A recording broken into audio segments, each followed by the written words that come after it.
कहानी की स्टार्टिंग में हमें जियान चाओन टाउन को दिखाया जाता है जहाँ लोग बात कर रहे होते हैं कि लियान डिवाइन सोल ब्लैक कॉफिन है और लोग बोलते हैं कि मैंने सुना है वहाँ वो बेकार डिवाइन सोल है, उसमें फूल और घास है बट उस कॉफिन का क्या, वो तो किसी बैड लक की तरह है। लोग बोलते हैं क्या मैंने सही सुना है, इन फैमिली के पास एक कबाड़ सोल है। सीन शिफ्ट होता है, हमें वांग फैमिली का नजारा दिखाया जाता है जहाँ पे एक लड़की और एक लड़का होते हैं, जहाँ लड़की बोलती है कि मैं तुम्हारे साथ रिश्ता तोड़ना चाहती हूँ, मैं तुम्हारे साथ शादी नहीं करूंगी। उस लड़की को दिखाया जाता है जो बोलती है कि तुम्हारे पास सबसे बेकार डिवाइन सोल है, तुम्हें मुझसे माफी मांगनी चाहिए इस सब के लिए। बोलता है कि ये सब तुमने पहले क्यों नहीं किया, अब बोल रही हो तुम ये सब ताकि मुझे परेशान कर सको। और वो लड़की बोलती है ये तो मेरा मकसद था, और वो बोलती है कि मैं तुम्हारे जैसे के साथ क्यों रहूं, तुम्हारे कहने का मतलब ये है कि मैं तुम जैसे के साथ रहूं। वो लड़का गुस्सा होता है और वो लड़की बोलती कि क्या कहना चाहते हो तुम। फिर वो लड़की अपनी डिवाइन आई स्पिरिट से उस पर अटैक करती है। वहाँ पर ये सब लोग देख रहे होते हैं और बोलते हैं कि आइस डिवाइन सोल, और वो बोलते हैं कि मिस वांग के पास आइस डिवाइन सोल है। वो एक लड़का उस लड़की को रोकता है और बोलता है वैंगिंग इन पे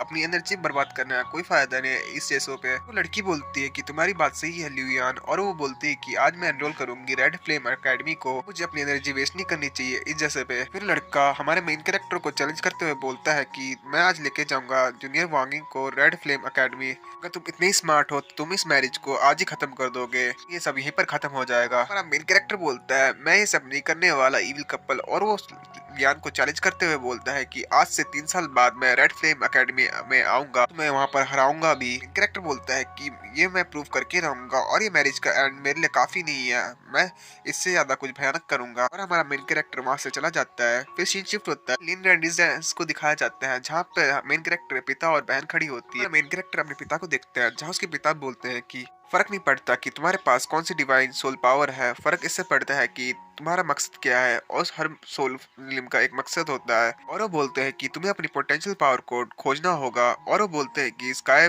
आइलैंड कॉन्टिनेंट में सभी लेजेंड है क्योंकि वो अपनी बॉडी को ट्रेन करते हैं। और वो बोलते हैं कि ये सब तुम्हारे एफर्ट्स और डिटर्मिनेशन में निर्भर करता है। तो वहां से चल जाते हुए बोलते हैं कि मुझे उम्मीद है कि तुम जल्दी से हार नहीं मानोगे क्योंकि तुम्हारे पास और डिवाइन सोल है। फिर हमारी मेन कैरेक्टर की बहन बोलती है कि पिता तुम्हारी बहुत फिक्र कर रहे थे और वो बार बार पूछ रहे थे तुम्हारी चोटों के बारे में जब तक तुम यहाँ पर नहीं आए थे। हमारा मेन कैरेक्टर अपनी बहन को बोलता है कि मैं समझ गया, और वो बोलता है कि जाके रेस्ट कर लो, डिवाइन सोल फ्लॉड मुझे ताकतवर बनने से नहीं रोक सकती। सीन शिफ्ट होता है, हमें अपने मेन कैरेक्टर को दिखाया जाता है जो कल्टीवेशन में बैठा हुआ होता है, और वो बोलता है कि मुझे अपनी बीमार सिस्टर के लिए और अपने इंजर्ड फादर के लिए स्ट्रॉन्ग बनना होगा। एक्शन में हमें एक कॉफिन को दिखाया जाता है जो बोलता है कि हमारा मेन कैरेक्टर बोलता है कि इस डिवाइन सोल के साथ क्या हुआ है। फिर हमें इस कॉफिन को दिखाया जाता है जहाँ हमारा मेन कैरेक्टर बोलता है कि इस ब्लैक कॉफिन से ये काले रंग की एनर्जी क्या निकल रही है। मेन कैरेक्टर उस कॉफिन को टच करता है और बोलता है कि क्या इसके अंदर कुछ है। उस कॉफिन में से एक एनर्जी निकलती है और हमें एक लड़की दिखाई जाती है जहाँ हमारा मेन कैरेक्टर उससे पूछता है कि आखिरकार तुम हो